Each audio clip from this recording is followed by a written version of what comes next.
Hello and welcome to Uncovered, the podcast with your host, Jason Irving. Join me in a journey to understand what's truly happening in your world and the world around you.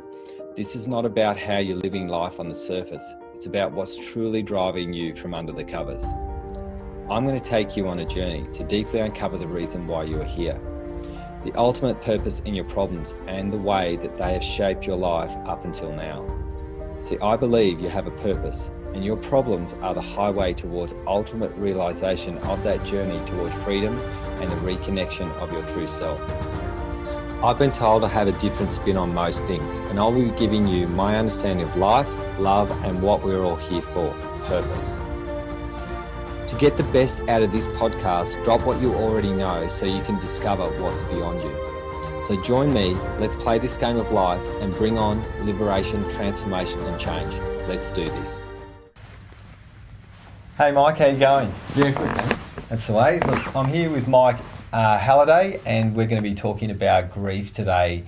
And we're going to be talking about your story, Mike, or you're going to be talking about your story, and I'm just going to sort of open some doorways around, what you did that was quite extraordinary with your partner, and what actually happened and how you got through grief. Because grief is one of the hardest emotions to deal with in life. I've worked with lots of people who are grieving, and you're probably the absolute superstar when it comes to grief that I've ever met in my entire life. So I'm going to give it to you, give the mic to you, and you're going to tell us how did you manage to deal with your grief story, and can you tell us what happened?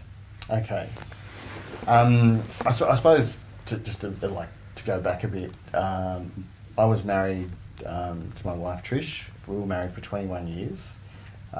She had a history of things that happened in her childhood that led to a lot of different mental illnesses that she was experiencing. There were things, she was diagnosed with lots of different things, so literally every different therapist she'd see would diagnose her with something different. So it was OCD, borderline personality disorder, PTSD, and I think that just boxed her in, and she started to live all of those labels literally. So I think probably in the last maybe 5 years of our marriage, I was more her carer than her husband, and it was sort of, it's interesting to reflect back, because basically I think I almost became an enabler for her, and I kept her stuck there. What eventuated was she'd had a number of suicide attempts during her mental health journey, and eventually, she ended up taking her own life in January of 2017. Mm-hmm. And this came about 3 weeks after my dad died of bowel cancer. So it was a really intense Christmas for us. Like there was sort of like a bit of a build up with my dad, just going through that sort of lead up to his death, seeing the way he physically deteriorated. But the amazing thing with him was he really accepted his death. He was really at peace. Mm-hmm. And as far as someone dying goes, it was actually in a way beautiful to watch, because everyone who meant something to him came and visited him and said goodbye. So it was actually really beautiful. It was a really almost noble way for him to die. And then 3 weeks later, Trish took her own life, and it was a total contrast, and it sent me into, like, I don't know, I saw it shock, into a spin, all over the shop. It was just, I suppose, the ferocity of a lot of things. It was actually discovering her body. It was things like telling my 7-year-old son that his mother had died, and just not having any, I suppose, any tools or ways of coping with it. It just sort of came at me blind. And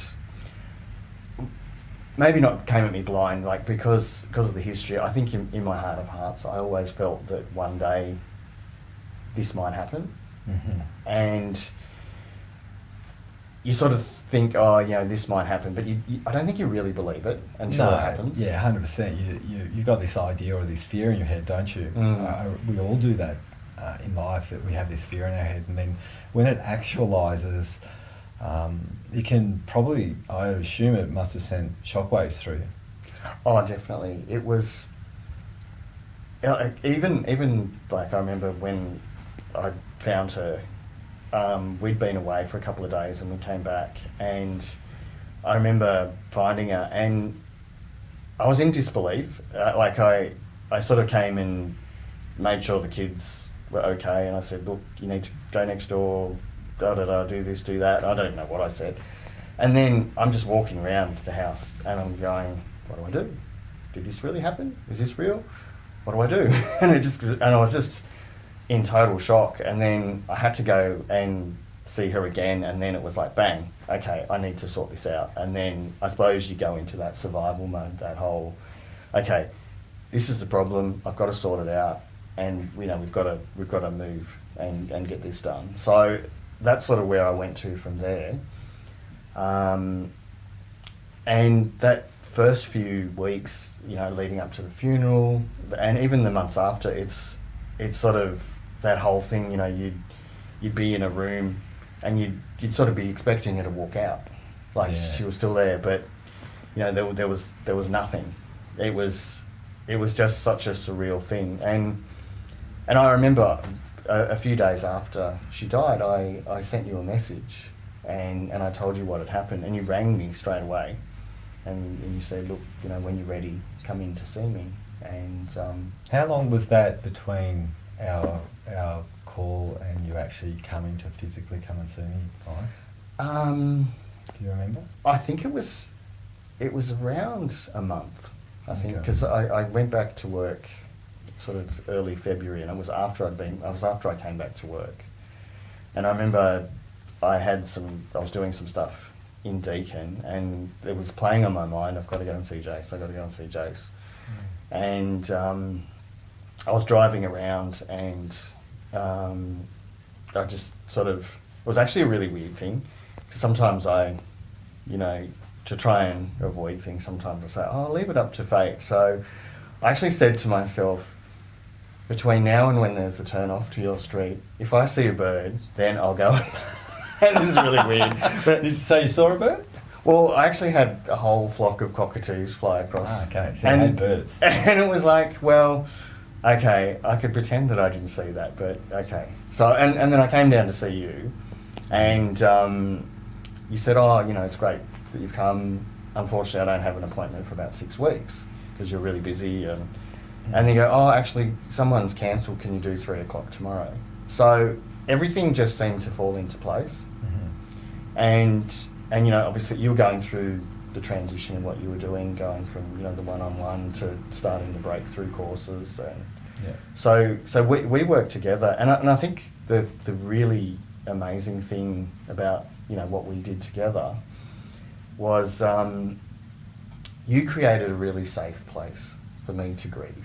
You created safety where I felt that I could tell you, like, the deepest, darkest secrets I held around Trisha's death. Like, there's obviously, when somebody suicides, there's guilt and there's shame and there's all these emotions. And I actually, because of the intensity of her mental illnesses and how our life was, especially with the OCD stuff, there was actually part of me that felt some relief, and that relief actually caused so much more guilt and shame and grief, and it even made me feel like I didn't even have the right to grieve for her because of that shame. And with you were just starting out with the breakthrough courses and some of the techniques that we now are like second nature to us in the academy. Just using those really opened a door just to be able to, I suppose, like, sit in your emotions, and instead of fighting against them, flow with them. And it took a while to actually get around that concept, because we're sort of so, especially as men, it's like, you've got to cope, you've got to move forward, you've got to, not cry, all this sort of stuff. And I think the beautiful thing that you did for me was you created this safe haven for me to come, and I could pour my heart out, I could cry, I could let out all these emotions, and it was exactly what I needed, and it was beautiful, and it really helped me start to move through things rather than stay stuck. I think there were times, we're sort of so stuck in our own programs that we go back and we, sort of relive our old shit. 100%. Look, speaking of old programs, we sort of dug into this. You mentioned this right in the beginning. You said that you realised that you were enabling Trish to stay stuck, and when we started opening that up a little bit with the frameworks that we use in the academy, you got to actually really see the way that you approach. And for people who don't know Mike, he's one of the nicest, kindest, considerate and thoughtful guys you'll ever meet, and so caring to others, over caring to others, that he never put himself first. So was that one of the things that you realised that you were doing? You were enabling Trish to stay stuck simply because you were supplying every single pillow for her to fall on. Definitely. I think looking back at it too, I actually I tried to take on her pain. I tried to, every day I'd be looking for something to help her, to move her forward. And it didn't matter what I did or suggest. As part of who she was so stuck in who she was and her identity, and she was really stuck in sort of like a victim mode. And it didn't matter what I did. And what I needed to do was try and help her break out of that victim mold. But I didn't know that. And I think looking back, I can say I did what I thought was best, and I did the best that I could at the time. Yeah. And I think that happens a lot with people in who've had a loved one who's suicided. You do the best you can from what you know. Yeah, and hindsight's a lovely thing. Oh, 100%. When you look back with what you've been shown now and what you can do now, you probably would have done things differently. But at the time, you can only do what you can with what you know. And that's one of the most common things. I know that when people have gone through the academy work and we open a doorway to actually see what you were doing that actually was not helpful, usually we go back in history and feel ashamed of the person that we couldn't be. Yes. And I know you did that. Can you explain, how that felt for you when we opened doorways about how you were, doing over support, and what if you had have known? Yeah, we do this all the time. Oh, if we only had have known this, life circumstance would have been different. And we can't actually change the past. That's right. Yeah, I definitely. I think knowing that that I'd enabled her, and I'd enabled her to stay stuck, it just intensified that shame and that guilt, and it actually brought almost like a self-loathing, because I felt that I was doing the right thing, but then to find out that you were actually keeping that person stuck, and also too, I think part of it is it was a dance that we did. Yeah. She needed somebody to do that for her. Yeah. And she created that situation as well. So we did this dance together.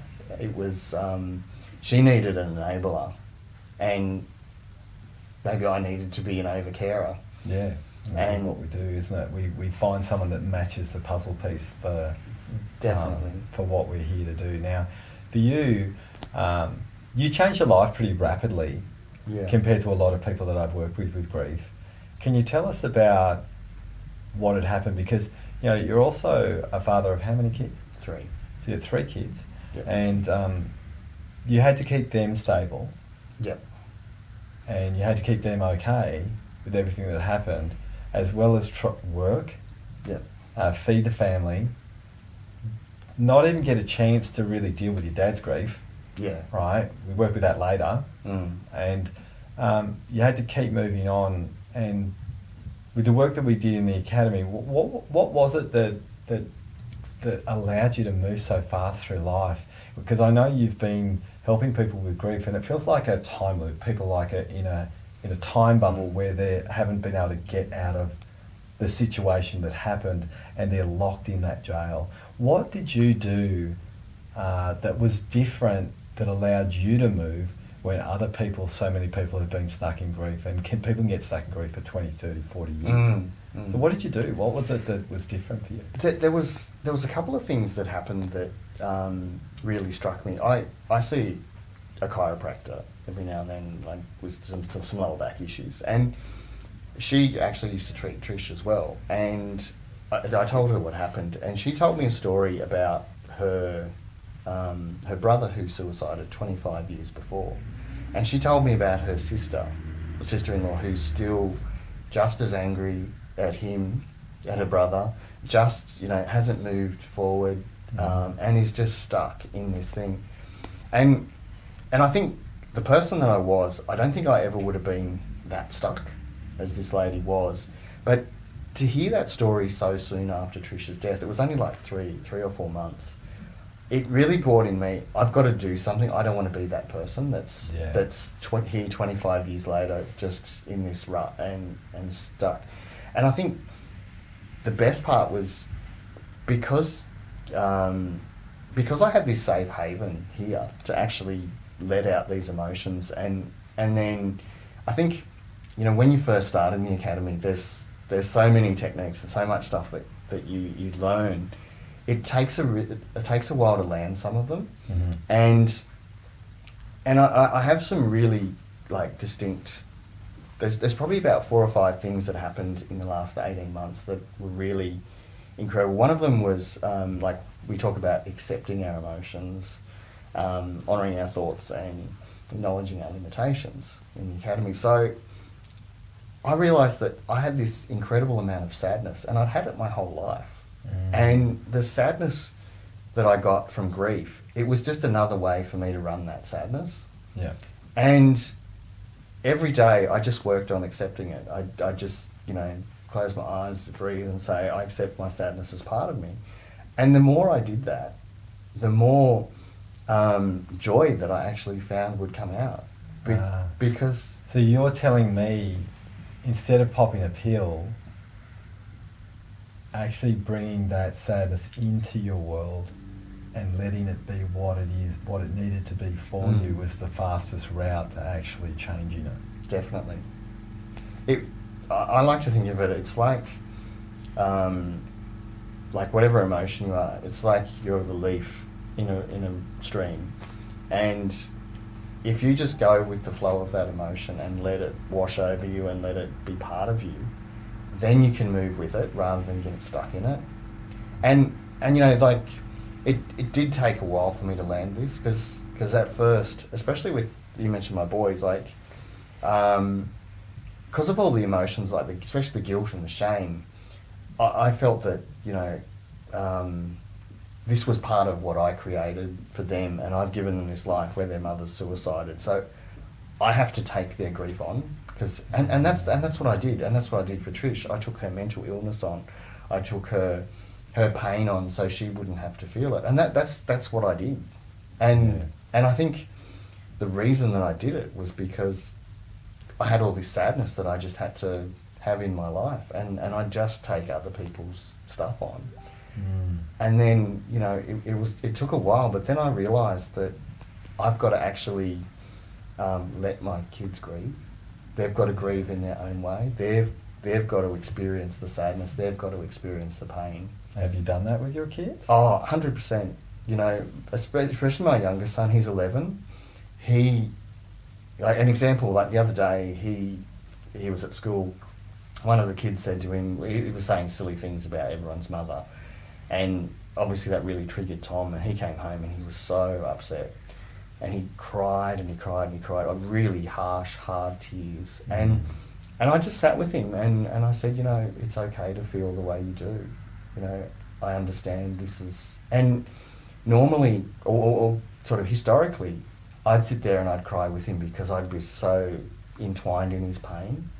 And now I can hold a space for his pain, and I know that it'll be okay for him. It's better for him to work with it. And I just let him cry, and we talked about it, and I just got him to close his eyes and did exactly what I said, what I did. I just said, just say to yourself, I accept my sadness as part of me, and took 3 breaths, and he just did that. And he said to me, oh, look, Dad, I just need a bit of time. Can you just give me a bit of time? Sure. And about half an hour later, he comes out, and he was like a different person. He was bouncing off the wall. He had so much joy. And this joy, it was like 2 or 3 days. He was just on this high. And I think it was just getting through that sadness rather than fighting it.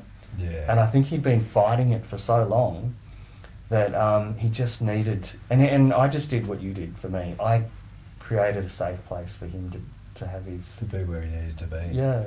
Now, speaking of grief, Mike, grief comes like a tidal wave and just hits you all of a sudden, doesn't it? And Definitely. I'm sure people who are listening to this who have had grief know what this feels like. All of a sudden you're walking down the street and all of a sudden this huge pang of grief washes over like a tsunami, and then you're just in tears, and it can leave people really, really shattered or exhausted. What I call you the grief master, because you have mastered grief better than anyone I've ever met in my entire life. What do you do when that tsunami hits? Like, what can you, give any sort of advice about what happens when that tsunami hits? Because I've watched people, I told this to you, is 6 months down the track, just watch. Because quite often after grief occurs, everyone's watching you, checking you're okay, and then 6 months we get this big wave because everyone's gone on to and doing their separate lives and have forgotten about the grief that's happening in your life, which is normal. Right? And probably it happens more quickly these days simply because everything seems to be so much more fast-paced. So when that tsunami comes, what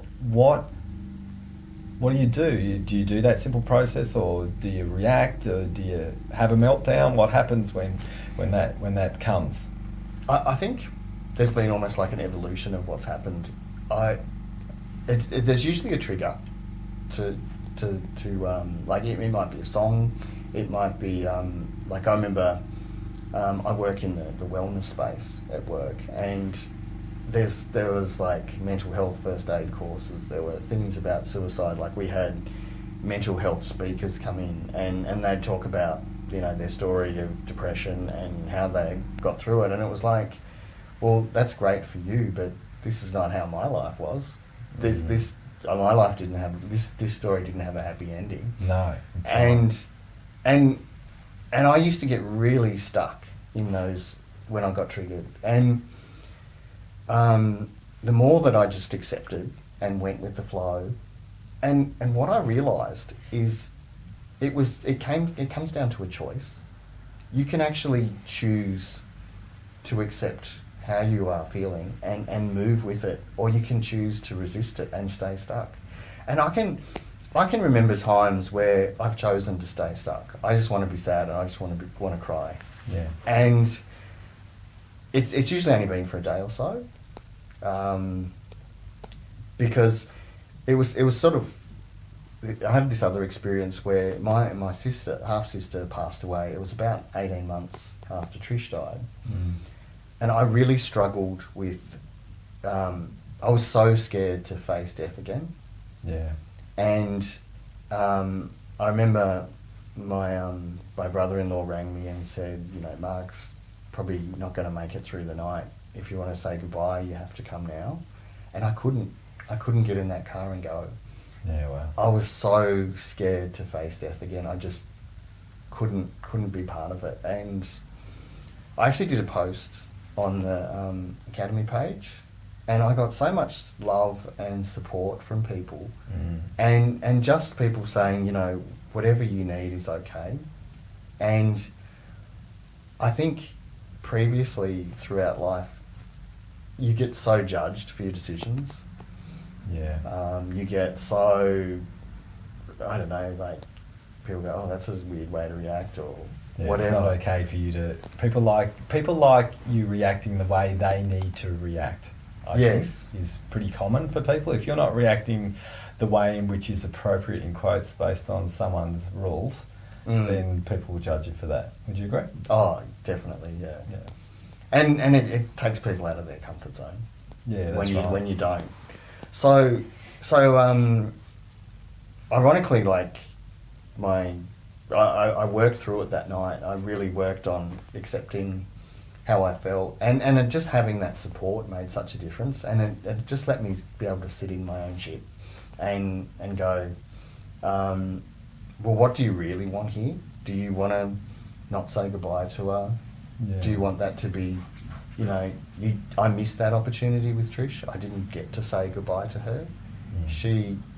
She took her, and we'd had a fight as well beforehand. So there's a lot of that sort of stuff too that was sort of still unresolved for me. Yeah, and that's a big thing, isn't it? Like having things unsaid. Yes. And not finalised. We all like, even if let's say someone breaks up with us on Facebook, we can get a little bit upset, even if we don't really know the person that well. So why did they stop doing this? Because we like having boxes ticked, don't we? Yeah. And when that's unticked, especially when it's unticked when it's something like this, it can make a sense of disaster inside of you, because you're like, oh my God, we had a fight and then this happened. Yeah. And obviously that sort of stuff, it intensifies the shame and the guilt. And it's like, oh, how do I tell people, like, we'd had a fight before she suicided, and, how do I move forward in life just knowing that that's unresolved? Yeah. And there's no real way to ever resolve that except, just within myself. Yeah. And that's a big thing, isn't it? You have to do that resolution within yourself. Yeah. Because if you don't, it's going to bottle up, especially for blokes. Yeah. We just don't do this well. I know. Right? It's a big mistake that guys just don't verbalise and communicate what's going on, do we? No, not at all. And you see it all the time, and that's what usually accounts for such a high rate of suicide in men. Yeah. And you had to deal with suicide in a woman, which is nowhere near as common. And you had to deal with all the ramifications of that. Your sons, your own emotions. You had to really unpack so much. And then unpack, well, what was the reason for you existing, and like, why has this occurred in your life as well. So it's been pretty full on time, hasn't it? Yeah, and I think that the beautiful thing now with my life and what's happened is I've re-partnered. I've met this beautiful lady. She is just incredible. She's so accepting of who I am.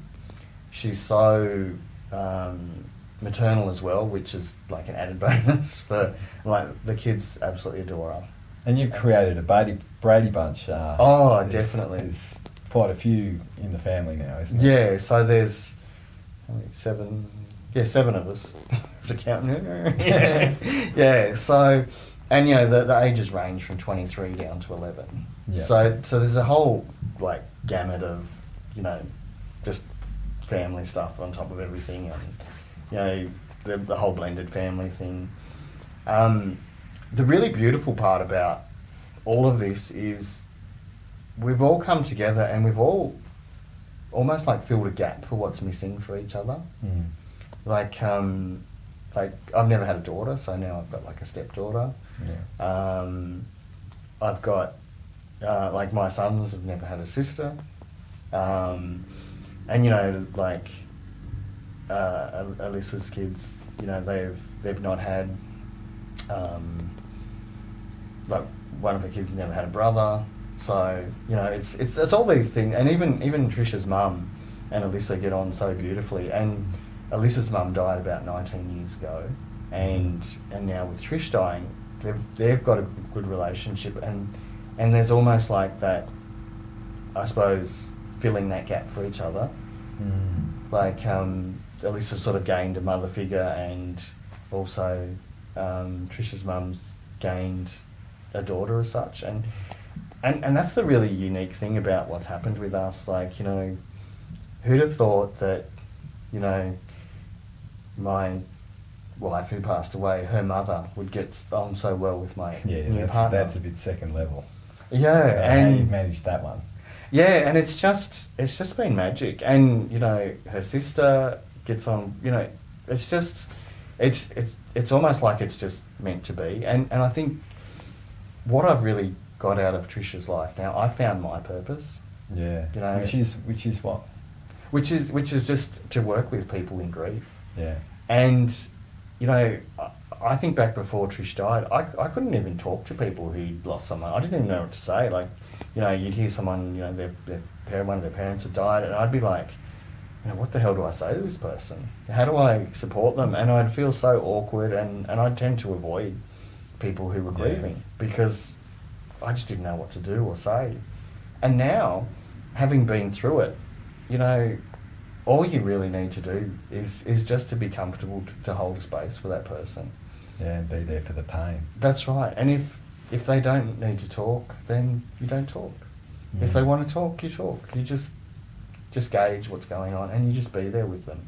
So and I've got a couple of questions. One, I just want to go a little bit of backtrack. Mm-hmm. One is, how did you get judged for moving on?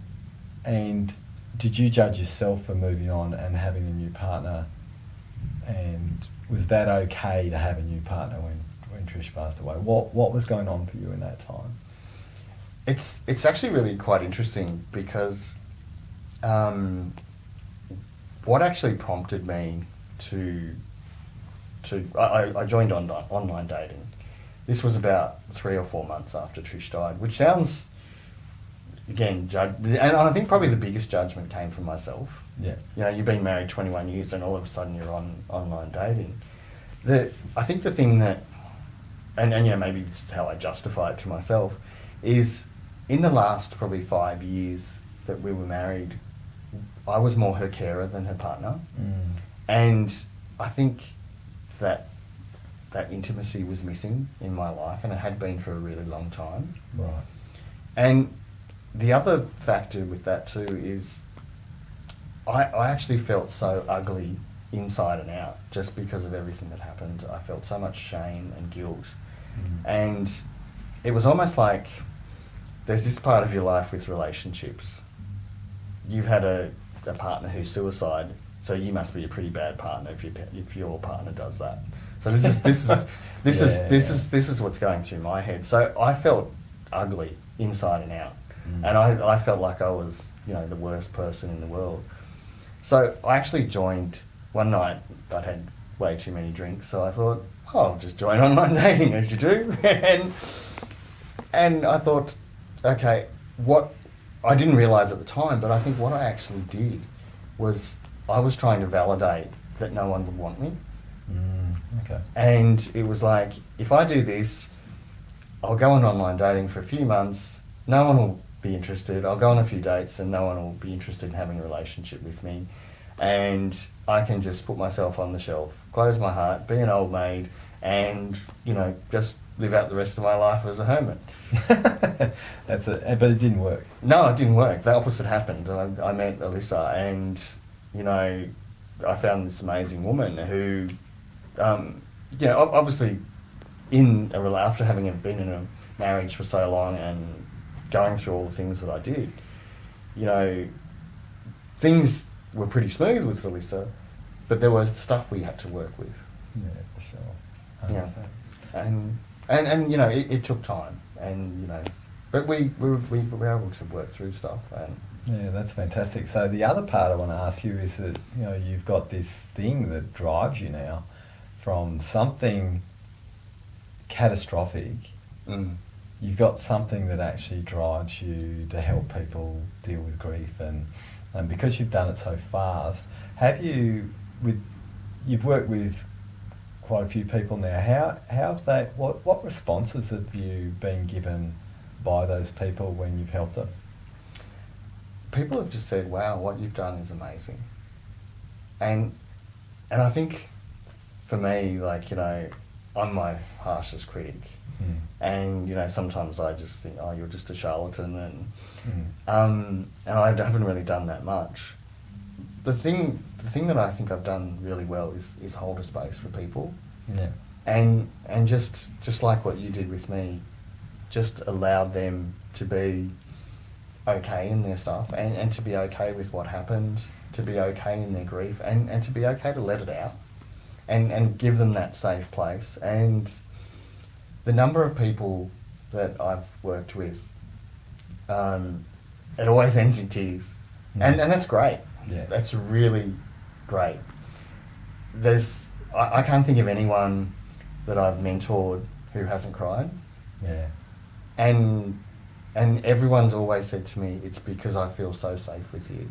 Wow, that's probably the pinnacle of a compliment, in my opinion, is to provide a space where safety can allow someone to be what they need to be in that moment. Yeah. So you've got this gift that's come out that's been born out of a pretty huge disaster.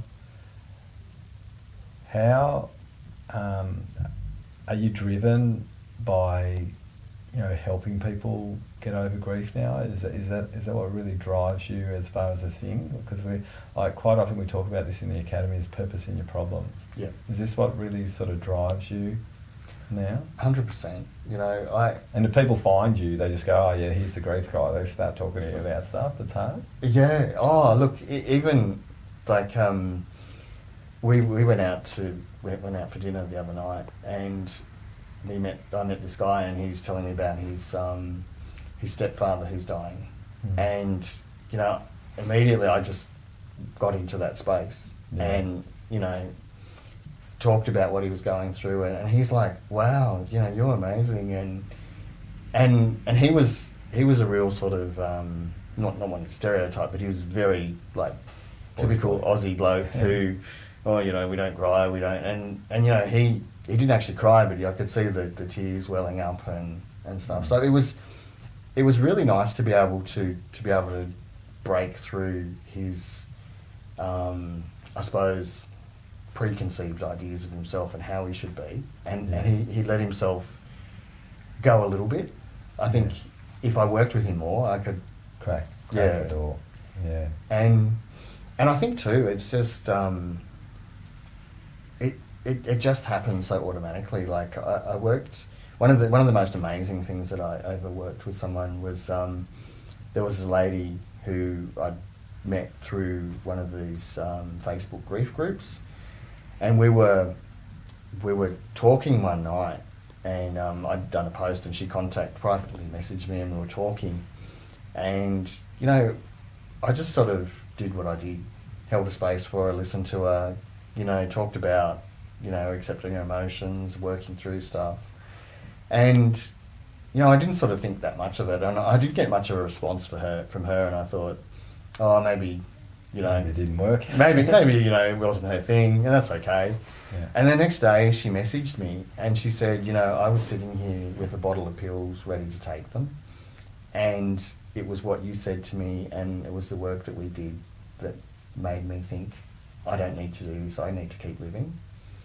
And so you just helped someone breathe oxygen. Yeah. Simply because you're in the right space and the right time. Yeah. And to me, I think that was one of the biggest healing moments I've had. To be able to bring someone back from that place. And you know, after, I suppose, not being able to do that with my own wife. Yeah. You're able to do that for someone else. Yeah. And, you know, I think it really showed me that this is what I need to be doing. And I have people say this to me. I tell them my story and why I'm doing what I'm doing, and they go, wow, you've got no choice. Yeah, it's cool, isn't it? You have to do this. And it's like, yeah, I know I do. I really feel like I have to do this. And I don't have a choice. And when I'm in that moment, when I talk about this stuff with people, when I'm mentoring somebody, the joy that I get from it is nothing like I've ever experienced before. No, that's awesome. So you've mentioned the academy a couple of times. Mm-hmm. What's it like? What do you think of what you've learnt in the academy to help you deal with your own grief and the frameworks to help other people? How have you found that? Have you used them with other people? Have they been helpful? Oh, definitely. I use them all the time mentoring. And I think the best thing about the academy is that first year where you're learning all these techniques and you have to do them on yourself. Because, you know, if you can't do them on yourself, you can't do them on someone else. And it's the other thing I love about them is they're simple and they're so deep and effective and they're so quick. Yeah, and I think that's the thing that I think you have managed to do. Probably not everyone does that in the academy. I can't mention that for everyone. Is that the speed in which you have moved from, in my opinion, you tell me if I'm wrong, from grief to glory, has been just remarkable. Yeah, yeah. And I think, you know, some of it's the techniques, and I think also I think it's a testament to the type of person that you are as well. I don't think the techniques can justify the change, the rapid change that you have made as well, because sometimes when you have a gift and then the doorway opens for you to realise it, it becomes effortless to help, I think. Yeah. I think the other really good thing too is one of the things you emphasise a lot is I think you used an analogy with Roger Federer once. It's like he became number one in the world because he hits 100,000 tennis balls a week, not 100. And that's what it is. Like the techniques now, they're my default.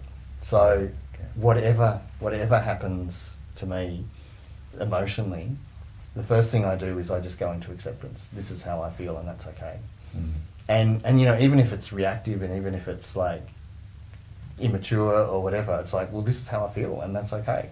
Yeah. And then you can look at it and go, this is not how I want to be in these situations. I don't want to be reacting like this and, you know, going off and, you know, acting like a crazy man. Do you know what I mean? And then, so it feels like you've got a choice. That's right, to respond instead of react to life, which is basically what we're focusing on in the academy, is, you know, helping people become able to deal with stress in a responsive way, because stress is not going to go away. Yes. It's how you deal with life that matters.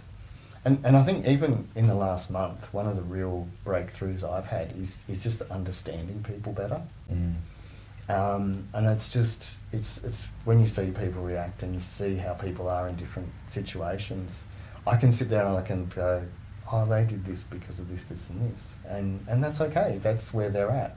Yeah. And when I mentor, I say to people, they're often very negative. Oh, I do this stupid thing when I do blah, blah, blah. And I always say, well, that's just your program. That's what you do now. What we're going to do is build your awareness and then give you the opportunity to have a choice to continue to do the same thing and stay stuck, or to try something different. And you know, just as you've sort of used before, it's like you show people a doorway and they have this opportunity to walk through it. And most of the time they do, from my experiences. And the other great thing I love about mentoring is at the end of every session, I always look, where's the mirror here for me? Where am I at with this? What's this person come to teach me? Yeah, it's a good way of approaching, isn't it? Gets you to keep learning and growing rather than being the expert. That's right. And that was one of my programs that I used to run a little bit of arrogance, and I still do sometimes, and not as much as I used to. It's sort of, if someone would say something, I'd go, oh no, it's stupid, I know better. And it's been really good for me to go, well, you know, what have I learnt from this? And when I react in that thing, and you know, one of the things we talk about in the academy is integrity. And that's how I know straight away when I'm out of integrity, when I start going into that righteous arrogance and saying, oh, what would they know, blah, blah, blah. And everyone does that, right? There's not one person that would be able to say, oh, well, I don't become righteous in my beliefs and call someone and turn my nose down to people. It's a very normal one. The coolest thing is that you have that capacity to acknowledge when you do that and change it. And that shows a great maturity on your behalf, in my opinion. Thank you. Yeah. So look, Mike, I really want to thank you for doing this interview with me, and if we'll put your details on how to get in touch with you. I call you the Grief Master because I just think you're absolutely incredible with what you've done and how rapidly you've done it, and the purpose that's driven you on your path to go into this direction of naturally being a caregiver, doing it in a way to empower people rather than take that power away from them, which is what I've heard that you do now, is really awe-inspiring, and I feel really lucky, because I've been that person who's come along at the right time to inspire you, to help inspire others. Oh, look, 100%, and it's just I can't thank you enough for, just everything that you've done, even just in creating this academy and sharing all your work with us, and it's really it's changed my life so much. I think about who I was, 5-6 years ago when, in those years leading up to Trisha's suicide, and I had no boundaries, I had no self-esteem, I just existed, and I lived for Trish. And now I realise that when I'm the best version of me, then everyone else gets the best version of me, rather than before people used to get this watered down, over-caring person who wasn't really helping. Yeah. And so what I'm hearing right now is you live for life rather than grieve for death and feeling stuck. Definitely. And that's what now I have this real gratitude in my heart for Trish. She's given me this opportunity through her death to find her purpose, and I think this is one of the things that's really difficult in grief, and this is the thing that really keeps people stuck. People feel like they have to be sad when someone dies. They have to stay sad. Yeah, and that's a guilty thing. Yeah. And what is the thing that you probably notice that also enables people to stay in the grief? I think they attract other people around them who are the same. They'll and I noticed this a lot in the Facebook grief groups. Like, people will do a post and everyone will say, they'll say, such and such happened, and they'll be like, oh yeah, you're right, you can do this and you can do that, don't worry about what anyone else says. But it's just keeping them there. Yeah. And often I've posted, and sometimes people were like, they've sort of said, I don't think that's a really good idea, or that's not a good thing to say, or whatever. And I think it's because they don't want to move forward, they want to stay there. Yeah. And I think that there's this real thing that if you are happy, or if you move on with your life, you're dishonouring the person that died. Yeah. Whereas, like I see with Trish, the greatest honour that I can give to her life is to go and help people in grief, is to honour her death by moving forward and giving people life. Yeah, and I think that's an amazing testament to what you have done, and an amazing gift that you can share with others. So what we'll do is we'll get your details, we'll make sure that your details are available for people if they want to get in touch with you. Yeah, that'd be Mike, great. I really want to thank you. I don't shake. I'm give you a hug. And thank you so much for this interview and sharing your magic with some people. And hopefully, if you are dealing with grief and you want some help, or you want to find out what the Academy is about and what we do, the details will be here for you to check out, and we'll look forward to you helping a whole lot of people in this world, Mike. No worries. Thank you very much for the opportunity to do this. Absolute It's pleasure. awesome. Well done. Thank you.